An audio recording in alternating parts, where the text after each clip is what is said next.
So the background of this is that I'm speaking to a group of people that includes high school administrators, high school teachers, and parents of high school students. I've also asked some of my Greenlee classmates to come and view this presentation as well. So, good afternoon. My name is Megan Showers, and I'm a third-year student at Iowa State University studying speech communications and journalism. I am also receiving a certificate in community leadership and public service. Today, I'm here to talk to you about a topic that will affect the future of journalism. A topic that will benefit students, parents, and schools. A topic that could affect the future of journalism.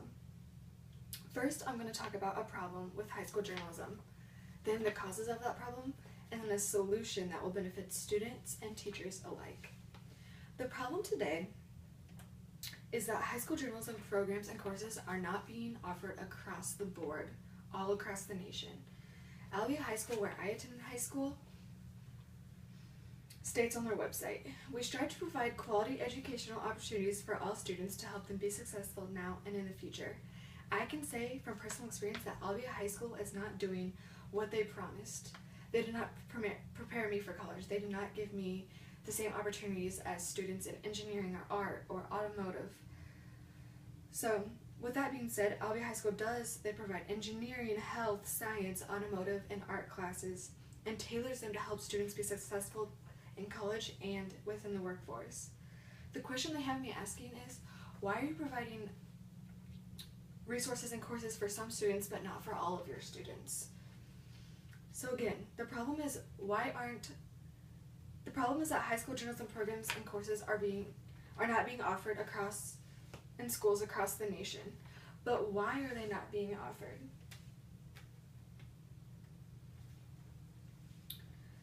The cause of this problem is that there is pressure on high schools to focus more on the core subjects of math, history, and science. In Albia High School course catalog, it states all Albia High School students will improve achievement in the areas of reading comprehension, mathematics, and science. There, they said it. It's right there in black and white that their main focus is math, reading comprehension, and science. That, to me, says that they don't care about any of the other subjects. The fastest growing career fields require education in science, technology, engineering, or math. So school districts are focusing more on those classes. Even President Obama has set a priority of increasing the number of students and teachers who are proficient in a STEM field. Because STEM seems to be President Obama's main focus, those wanting to go into the field of journalism are not having the opportunity to because courses are not being offered in high schools across the nation.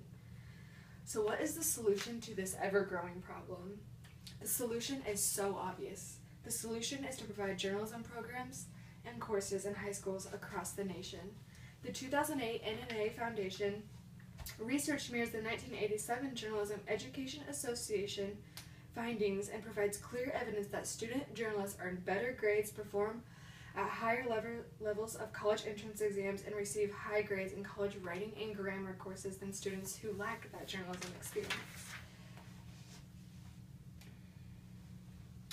Students with journalism experience had higher scores than non-journalism students in the following areas: high school overall grade point average, ACT composite score, ACT English score, college freshman English grade, and college freshman grade point average. According to Bruce Braley, the president publishing group of Norfolk-based Land Communication Inc. and chairman of the NNA Foundation Board of Trustees, if you're engaged in your school newspaper or your yearbook in high school, the research suggests that you will be better with your grades and a more rigorous contributor to society. This graphic shows that students in journalism have better grades and grade point averages in every class. They don't really look all that significant, but overall GPA, English, math, social studies, science, foreign language, and art, journalism students scored at least 0.01% higher than non-journalism students. This next graph shows that ACT scores by journalism students are much higher than non-journalism students. In the overall ACT, in the ACT English, and the ACT Reading, journalism students scored so much higher than students not taking journalism courses. So, with all of that being said, it is so clear that providing journalism courses in high school benefits students in many, many ways. So, A journalism program is necessary for a school to implement to give a chance to students who want to go into the journalism field. To help all of your schools get started, I have provided some courses that a journalism program could include.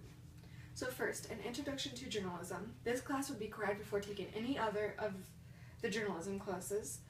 It is designed to introduce students to the field of journalism, including the history, the vocabulary, the research, the basic forms of journalistic writing and editing, as well as newspaper and magazine production. Next, we have desktop publishing. This is a one-year course for students who wish to further develop their computer skills.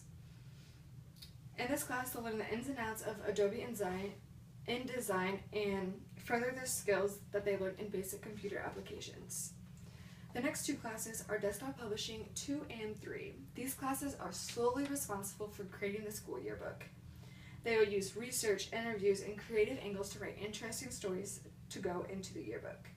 Students in this class will also learn basic budgeting and selling and advertising techniques by going to local businesses and asking those local businesses to advertise for the yearbook. Students in this class will also continue to use Adobe InDesign, but they will also use Adobe Photoshop and YearTech. In these classes, there's an emphasis on self-motivation, student responsibility, cooperation, and meeting of deadlines. Students wanting to go through the journalism program also have a choice to go through the mass media side of journalism. So Mass Media 1 focuses on visual media analysis and production, contemporary media, and practical writing for the media. Mass Media 2 gives students the opportunity to design their own projects and demonstrate an enhanced understanding of visual media analysis and production, theme and archetypes of American media, and practical writing for the media by creating a variety of publications to be distributed to the school community. Mass Media 3 is an expansion of Mass Media 2 with an emphasis on the service-oriented professional projects that enhance school or community promotion or communications. Students in this class will be expected and required to tutor and assist Mass Media 1 and 2 students, demonstrate business and organization skills, and develop and execute a capstone project of professional quality. The next class could be a newspaper or magazine that you offer to your students. This class is designed to help students develop a student newspaper or a student magazine that can be distributed to the entire school community. This class takes students through the process of a magazine or newspaper from the beginning to end. So starting the magazine, the layout of the magazine, how to put everything together, the editing of the magazine, and finally the completion of the magazine or the newspaper. These are not all of the classes that your school could implement, and you wouldn't have to implement all of them if your school felt it was not necessary to implement all of them. So I know what you're all thinking. Our school does not have the budget to hire journalism professors and teachers to teach these classes. Your concerns are not going unheard. English professors, speech professors, if you already have journalism professors, basic computer application professors, all of these professors are qualified to teach journalism courses. So once again, the problem is that high school journalism courses and programs are not being offered across the nation. The problem is that the cause of that problem is that schools are feeling pressured by local and federal government to focus more on the core subjects of history, science, and math. And finally, the solution is so easy. We need to implement journalism courses and programs in your schools. So I would like to read this quote because it really hits me and I really understand it. So, from journalism, I learned to write under pressure, to work with deadlines, to have limited space and time, to conduct an interview, to find information, to research, and above all, to use language as efficiently as possible, and to remember always that there's a reader out there. So, what are you waiting for? Give your students what they deserve, an equal opportunity to succeed in college and in life. Thank you.